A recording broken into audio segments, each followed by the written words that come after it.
देश में तीसरी बार मोदी सरकार बन चुकी है और नई सरकार में पीएम मोदी समेत कुल 72 मंत्रियों ने रविवार को मंत्री पद की शपथ ली और आज मंत्रियों को उनके विभागों का बंटवारा भी कर दिया गया। पीएम मोदी ने कुछ पुराने चेहरों पर भरोसा जताया है तो कुछ नए चेहरों को भी मौका दिया गया है। लेकिन सबसे बड़ी बात देखिए ये है कि पीएम मोदी ने अहम मंत्रालय अपने सबसे अहम नेताओं को सौंपे हैं। अमित शाह को फिर से गृह मंत्रालय दिया गया है, राजनाथ सिंह को फिर से रक्षा मंत्रालय का जिम्मा मिला है, जेपी नड्डा को स्वास्थ्य मंत्री बनाया गया है तो वहीं एस जयशंकर को फिर से विदेश मंत्रालय की जिम्मेदारी सौंपी गई। लेकिन कुछ ऐसे चेहरे भी हैं जो टीम मोदी में नए हैं, जिन्हें बड़ी जिम्मेदारी दी गई है। आपको इस रिपोर्ट में दिखाते हैं वो नए चेहरे।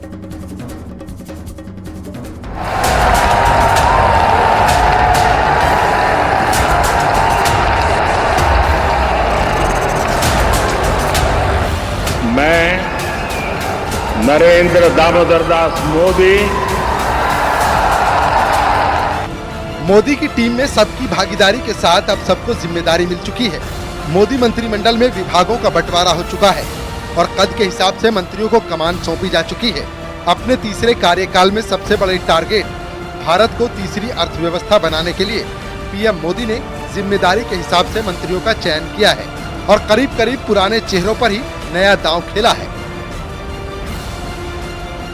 अमित शाह फिर गृह मंत्री बनाए गए, राजनाथ सिंह फिर रक्षा मंत्री बनाए गए, जेपी नड्डा स्वास्थ्य मंत्री बनाए गए, निर्मला सीतारमण वित्त मंत्री बनी रहेंगी, एस जयशंकर को विदेश मंत्रालय दिया गया, नितिन गडकरी को सड़क परिवहन मंत्रालय, अश्विनी वैष्णव को रेल और सूचना प्रसारण मंत्री बनाया गया, धर्मेंद्र प्रधान को शिक्षा मंत्रालय दिया गया। मोदी के मंत्रिमंडल की तस्वीर हूबहू पहले जैसी है। हालांकि कुछ चेहरे ऐसे भी हैं जिन्हें पहली बार मोदी कैबिनेट में जगह मिली है।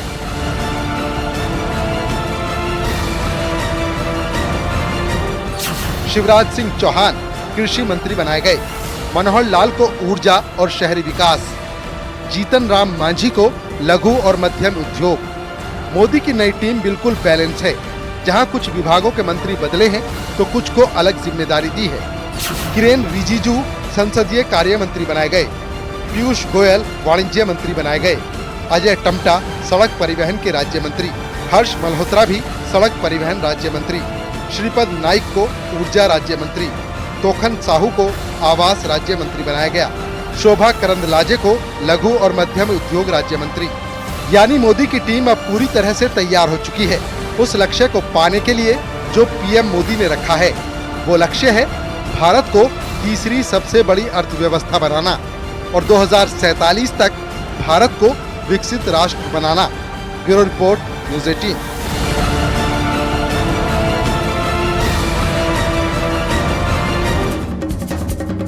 नरेंद्र मोदी लगातार तीसरी बार देश के प्रधानमंत्री बन चुके हैं और शपथ लेते ही पीएम मोदी का पहला फैसला चौंकाने वाला रहा। कार्यभार संभालने के तुरंत बाद जिस पहली फाइल पर उन्होंने साइन किया वो किसानों को खुश कर देने वाली थी। तो जिसके पास घर थे, उनके घर पक्के नहीं हुए हैं, उनके लिए भी मोदी ने एक बड़ा फैसला लिया है।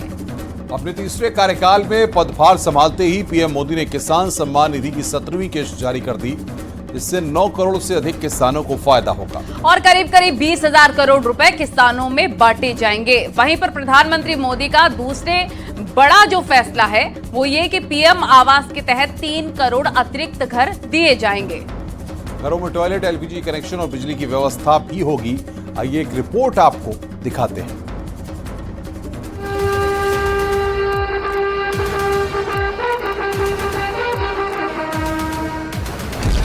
मैं नरेंद्र दामोदर दास मोदी ईश्वर की शपथ लेता हूं कि प्रधानमंत्री के रूप में अपने कर्तव्यों के सम्यक निर्वहन के लिए मैं प्रत्यक्ष अथवा अप्रत्यक्ष रूप से संसूचित या प्रकट नहीं करूंगा।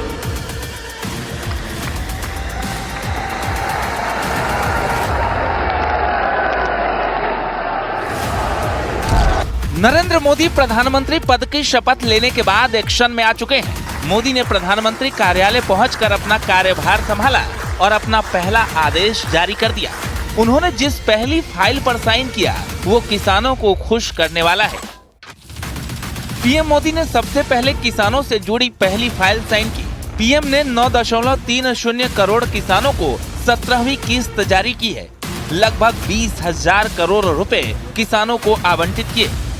किसान सम्मान निधि की फाइल पर सबसे पहले हस्ताक्षर कर पीएम ने संदेश देने की कोशिश की है कि उनकी सरकार सबसे पहले किसानों की चिंता करती है, क्योंकि 2019 में भी पहले पीएम मोदी सम्मान निधि की फाइल पर हस्ताक्षर कर चुके हैं। और माननीय प्रधानमंत्री श्री नरेंद्र मोदी जी की आस्था, उनकी विश्वास मेरे जैसे कार्यकर्ता को तीसरी बार उनकी एक निर्णायक सरकार में शामिल करने का उन्होंने निर्णय किया। मैं उनके लिए उनका आभार प्रकट करता हूँ। महाप्रभु के पास, माँ के पास अपना हृदय की कृतज्ञता ज्ञापन करता हूँ। और देश की जिम्मेवारी फिर माननीय प्रधानमंत्री के हाथ में आई है। 2014 में नरेंद्र मोदी की सरकार जब बनी थी तब, 2019 में नरेंद्र मोदी की दूसरी सरकार बनी तब, और अब तीसरी बार नरेंद्र मोदी की सरकार बनी है तब मोदी मंत्रिपरिषद का आकार बदलता रहा, मंत्रियों की संख्या बदलती रही, मंत्रियों का पोर्टफोलियो बदलता रहा, हर वर्ग हर क्षेत्र का ध्यान रखा गया। मोदी मंत्रिपरिषद में मंत्री बनने वाले किस जाति से कितने नेता हैं, इसकी लिस्ट पर नजर डालें तो आपको करीब हर प्रमुख जाति का प्रतिनिधित्व दिखता है। ओबीसी से 27, अनुसूचित जाति से 10, अनुसूचित जनजाति से 5 और अल्पसंख्यक समुदाय से 5 मंत्री बनाए गए हैं। प्रधानमंत्री नरेंद्र मोदी के काम करने के तरीके से वाकिफ लोगों को पता है कि केंद्र सरकार में मंत्री बनने का मतलब बंगला गाड़ी से ज्यादा परफॉर्मेंस होता है। लिहाजा पीएम मोदी ने शपथ ग्रहण समारोह से पहले ही नए चुने मंत्रियों के साथ चाय पर चर्चा की। विपक्ष बीजेपी के बहुमत नहीं मिलने के कारण एनडीए में जिस टूट की आशंका में बैठा है, उसे मोदी मंत्रिपरिषद की ये तस्वीर जरूर देखनी चाहिए। ये तस्वीर सबका साथ सबका विकास की मिसाल है। अभी तक तो स्पेशल कैटेगरी स्टेटस को लेकर केंद्र से कोई बात तो नहीं हुई है, क्योंकि मैं एक चीज बताती हूँ। 2014 में जब आंध्र प्रदेश को विभाजित किया गया था, उस टाइम पे एक 10 साल के लिए एक reorganisation act what we call that was taken into consideration. उसके लिए तो बहुत सारे, खाली स्पेशल कैटेगरी स्टेटस ने बहुत सारी चीजें ऐसी हैं जो अभी भी पेंडिंग है। जैसे हम लोग पोलवरम की बात लें या फिर capital for the state of Andhra Pradesh की अमरावती की बात करें, तो बहुत सारे चीजें अभी पेंडिंग है। तो शायद इन चीजों पे अभी हमारी इम्पोर्टेंस पे हमारे तरफ से एक इम्पोर्टेंस भी ज्यादा रहेगा और हमारे तरफ से हम उन चीजों को पहले हासिल करना चाहेंगे। पीएम मोदी ने मंत्रियों से साफ कर दिया है कि 100 दिन के रोड मैप को लागू करना और पेंडिंग योजनाओं को भी पूरा करना है। उन्होंने कह दिया है जिसके पास जो विभाग होगा उसके कामों को जल्द से जल्द पूरा करना होगा और अपने टारगेट की चिंता करनी है। यानी पीएम मोदी तीसरी बार शपथ लेने के बाद 100 दिन के एजेंडे पर आगे बढ़ चुके हैं, जिसमें सबसे पहले उन्होंने किसानों की फाइल पर साइन किए। Bureau report, news 18।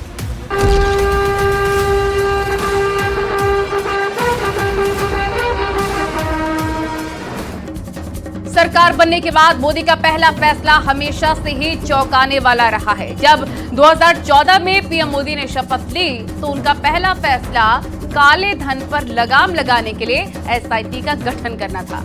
और फिर 2019 में पीएम मोदी दूसरी बार प्रधानमंत्री बने तो उनका पहला फैसला पीएम किसान सम्मान निधि योजना को किसानों की वित्तीय जरूरतों को पूरा करने के लिए शुरू किया गया था। 2024 में पीएम पद की शपथ लेने के बाद नरेंद्र मोदी ने पहले ही दिन किसान सम्मान निधि की 17वीं किस्त जारी कर दी और इसी के साथ उन्होंने संदेश दिया 2047 का।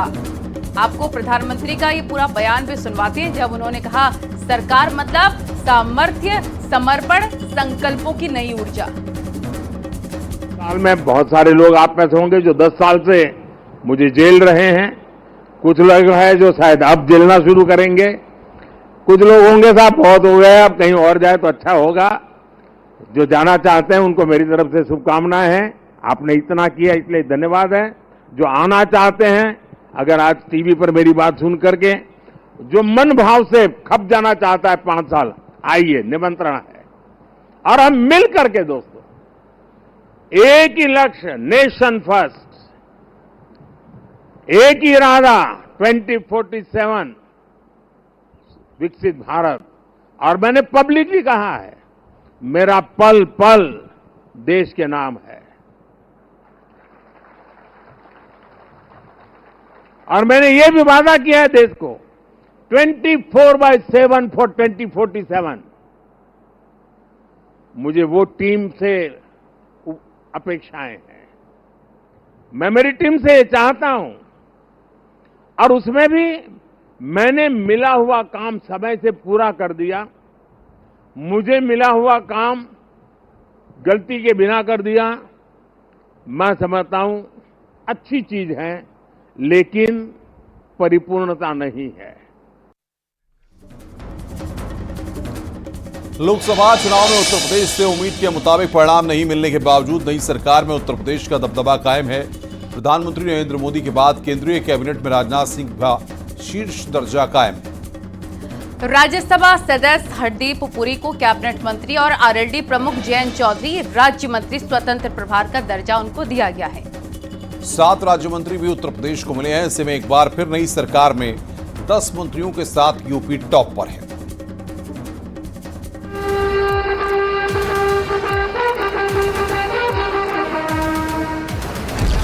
मैं नरेंद्र दामोदर दास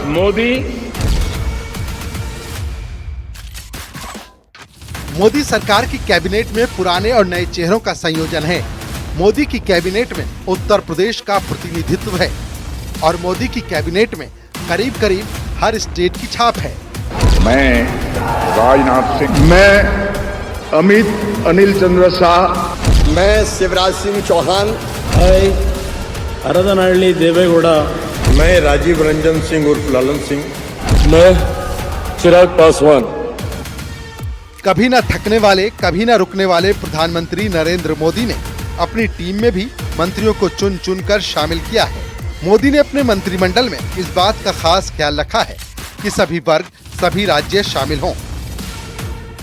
मोदी जी के मंत्र सब बताने के नहीं है, काम करके दिखाने के हैं। तो इसलिए जो जो हमसे अपेक्षा की गई है, जो जो माननीय प्रधानमंत्री मोदी के निर्देश होते हैं, उनका हम अक्षरशः पालन भी करते हैं और पूरी तरह से इस देश के विकास के एजेंडे को लेकर के माननीय मोदी जी ने तीसरे कार्यकाल की शपथ ली है और विकसित भारत के संकल्प को पूरा करने के लिए। और निश्चित रूप से हमारा पूरा मंत्रिमंडल माननीय प्रधानमंत्री के साथ में काम करेगा। आपको पहली बार बधाई, आप मोदी मंत्रिमंडल में शामिल हुए हैं।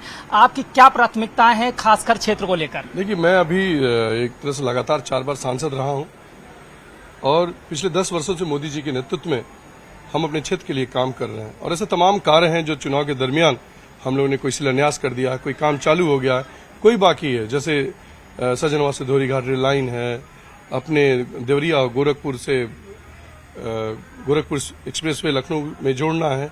ऐसे तमाम कार्य हैं, स्टेडियम बनाने हैं। तो अभी मैं अपने बांसगांव लोकसभा तक सीमित था। आदरणीय मोदी जी के प्रति मैं आभार प्रकट करता हूँ, पार्टी के प्रति आभार प्रकट करता हूँ, उन लोगों ने जो मुझे अवसर दिया है। और मोदी जी का जो भी विजन होगा इस देश को विकसित भारत बनाने के लिए, उसमें पूर्ण रूप से मैं योगदान। मोदी की कैबिनेट में न सिर्फ सभी राज्यों का ख्याल रखा गया, बल्कि सभी वर्ग को भी साधने की कोशिश की गई। मोदी मंत्रिमंडल में उत्तर प्रदेश का भी दम देखने को मिला। यूपी से जितिन प्रसाद को मौका मिला। एसपी सिंह बघेल भी कैबिनेट में शामिल हुए। वहीं अपना दल एस से अनुप्रिया पटेल, आरएलडी से जयंत चौधरी, तो वहीं बीएल वर्मा के साथ ही कमलेश पासवान को भी मंत्री बनाया गया है। भले ही पहले के मुकाबले मोदी कैबिनेट में यूपी की जगह कुछ कम हो, लेकिन संख्या जितनी भी है उसमें सभी जातिगत और इलाकाई समीकरण साधे गए हैं। ये देश का सौभाग्य है कि तीसरी बार माननीय नरेंद्र मोदी जी ने प्रधानमंत्री पद की शपथ ली है। ये तो देश का मान, स्वाभिमान, सम्मान दुनिया में बढ़ा है। आज मां भारती का गौरव बढ़ाने का काम माननीय मोदी जी ने किया है। एक भारत श्रेष्ठ भारत, आत्मनिर्भर भारत की परिकल्पना को तीसरे इस आगाज में माननीय मोदी जी अक्षरशः सिद्ध करके जनता को कल्याणकारी योजनाओं का लाभ देकर मां भारती का सम्मान बढ़ाने का काम करेंगे। इन सब के अलावा मोदी के मंत्रिमंडल में साथियों को भी सिर आंखों पर बिठाया गया। चाहे जेडीयू हो या टीडीपी, एलजेपी हो या हम, सबका दम देखने को मिला। यानी मोदी के थर्ड टर्म की टीम तैयार हो चुकी है। अब इंतजार उस एक्शन का है जिसके संकेत पीएम मोदी ने चुनाव परिणाम से पहले दिए थे। Bureau report, news 18।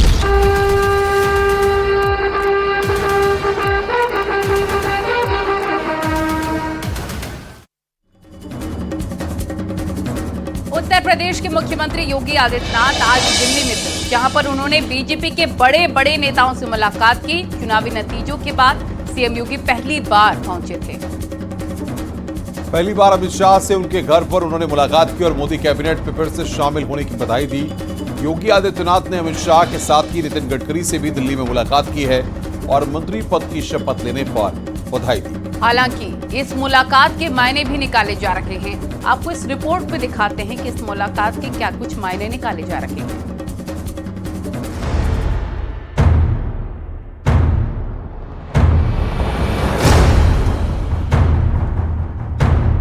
राजधानी दिल्ली में सियासी चहलकदमी अभी थमी नहीं है। एक तरफ मोदी कैबिनेट की पहली बैठक, तो दूसरी तरफ यूपी लौटने से पहले मुख्यमंत्री योगी आदित्यनाथ की ताबड़तोड़ मुलाकात के दौर में आज सबका ध्यान खींचा। मुख्यमंत्री योगी आदित्यनाथ ने दिल्ली में आज अमित शाह समेत कई केंद्रीय मंत्रियों से मुलाकात की। उत्तर प्रदेश के मुख्यमंत्री योगी आदित्यनाथ दिल्ली दौरे पर थे। कल शाम को वो प्रधानमंत्री नरेंद्र मोदी के शपथ ग्रहण समारोह में शामिल हुए और आज सुबह उन्होंने गृह मंत्री अमित शाह, केंद्रीय मंत्री नितिन गडकरी के साथ रक्षा मंत्री राजनाथ सिंह के आवास पर मुलाकात की। आप तस्वीरों में देख सकते हैं कि मुख्यमंत्री योगी आदित्यनाथ जो हैं वो केंद्रीय मंत्री राजनाथ सिंह के आवास से बाहर निकल रहे हैं और यहां से वो हिंडन एयरपोर्ट के लिए रवाना होंगे, जहां से वो लखनऊ जाएंगे। आज सुबह उन्होंने केंद्रीय मंत्री अमित शाह, केंद्रीय मंत्री नितिन गडकरी और केंद्रीय मंत्री राजनाथ सिंह के साथ मुलाकात की। ये तीनों ही मुलाकात शिष्टाचार मुलाकात थी, चूंकि कल ही तीनों ही लोगों ने जो मोदी सरकार का मंत्रिमंडल बना है उसमें मंत्री पद की शपथ ली है, फिर से मंत्रिमंडल में शामिल हुए हैं। तो ऐसे में मुख्यमंत्री योगी आदित्यनाथ ने तीनों नेताओं से मुलाकात करके उनको शुभकामनाएं दी हैं।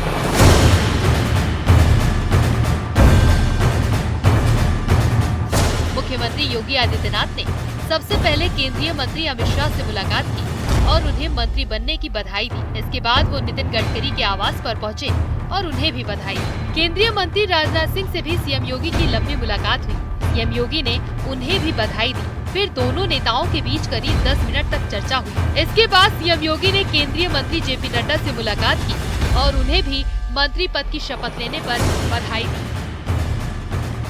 दरअसल सीएम योगी की नए मंत्रियों और वरिष्ठ बीजेपी नेताओं से ये मुलाकात कई मायनों में अहम है, क्योंकि यूपी के कोटे से सबसे अधिक चेहरों को मंत्रिमंडल में जगह मिली। वहीं दूसरी तरफ योगी के कैबिनेट मिनिस्टर जितिन प्रसाद भी अब केंद्र में मंत्री बन गए हैं। Bureau report, news 18।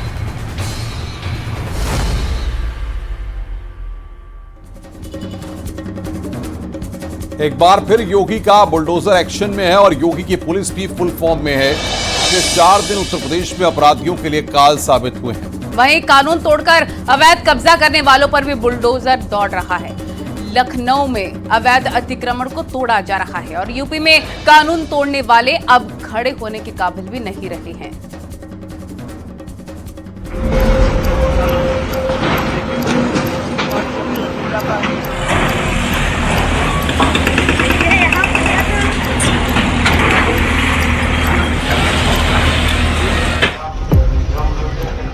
यूपी में कुछ समय से शांत बुलडोजर अब फिर गरजने लगा है। इसका ट्रेलर आज यूपी की राजधानी में दिखा।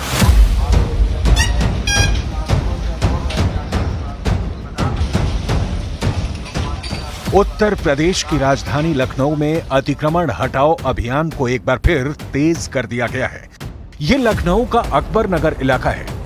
यहां 1100 से ज्यादा अवैध इमारतें हैं, कई शोरूम भी हैं। सुबह 7 बजे से ही नगर निगम के 9 से 10 बुलडोजर यहां पहुंचे और उसके बाद एक्शन शुरू हो गया।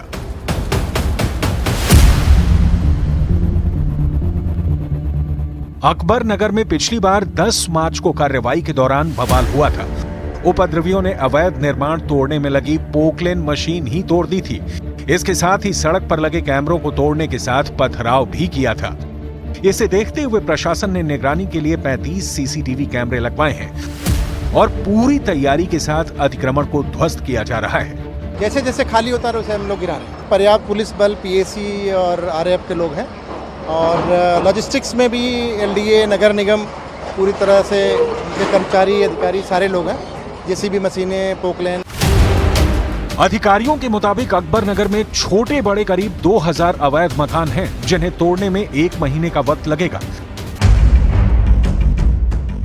एक तरफ अतिक्रमण को ध्वस्त किया जा रहा है तो दूसरी तरफ योगी की यमराज वाली चेतावनी भूलने वाले बदमाशों को अपनी गलती का एहसास होने लगा है। मुजफ्फरनगर का सलमान अपने पांव पर चलने लायक नहीं बचा है, क्योंकि उसने योगी के प्रदेश में सरेआम एक लड़की को छेड़ने की हिम्मत कर दी थी।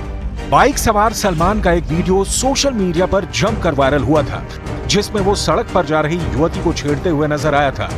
इलाके के लोगों के अनुसार आरोपी सलमान अपने साथ एसिड की बोतल रखकर चलता था और लड़कियों को गलत तरीके से छूता था। वीडियो वायरल होते ही पुलिस हरकत में आई और उसका ऐसा इलाज किया है कि अब दोबारा वो ऐसी गलती की सोच भी नहीं सकता है। सोशल मीडिया के माध्यम से एक वीडियो का संज्ञान प्राप्त हुआ था, जिसमें थाना क्षेत्र सिविल लाइन के जाट कॉलोनी में एक मनचले व्यक्ति द्वारा मोटरसाइकिल पे लड़की के साथ छेड़छाड़ करते हुए की घटना उसमें कैद हुई थी। इस वीडियो का संज्ञान लेते हुए थाना सिविल लाइन पुलिस पर सुसंगत धाराओं में छेड़खानी की और पॉक्सो अधिनियम की धाराओं के तहत मुकदमा पंजीकृत किया गया। सलमान जैसे बदमाश और यूपी में बेटियों के दुश्मनों को योगी ने सख्त चेतावनी दी है। योगी ने कहा कि अगर मनचलों ने बहन बेटियों को छेड़ा तो अगले चौराहे पर उनका इंतजार यमराज कर रहा होगा। हम लोगों ने पहले कहा है कि कानून प्रत्येक नागरिक को सुरक्षा प्रदान करेगा, लेकिन राह चलती हुई किसी बेटी के साथ अगर किसी ने छेड़छाड़ करके उसकी सुरक्षा में सेंध लगाने का कार्य किया तो अगले चौराहे पर उस ओहदे का इंतजार यमराज कर रहा होगा। उसको फिर यमराज के यहां भेजते से कोई रोक नहीं पाएगा। कुछ दिन पहले अमरोहा के सैफी नगर में भी छेड़खानी की ऐसी ही घटना सामने आई। सफेद कुर्ता पाजामा पहने शख्स ने एक महिला का पीछा किया और फिर उसे दबोच लिया। महिला ने जब इसका विरोध किया तो शोर मचाया तो आरोपी वहां से भाग गया, लेकिन सीसीटीवी में उसकी हरकत कैद हो गई। महिला की शिकायत पर पुलिस ने आरोपी अताउर रहमान को धर दबोचा और उसकी पूरी मरम्मत की। वीडियो में देखा जा सकता है कि आरोपी अताउर रहमान अपने पैरों पर चलने के लायक भी नहीं रहा। मुजफ्फरनगर का सलमान हो या अमरोहा का अताउर, इनके जैसे बदमाशों के लिए योगी आदित्यनाथ का कड़ा संदेश है कि किसी भी हालत में ये कानून की पकड़ से बचने नहीं चाहिए, क्योंकि यूपी में मनचले हों या माफिया या गैंगस्टर, कोई बाबा के कानून का ताप नहीं झेल सकता है।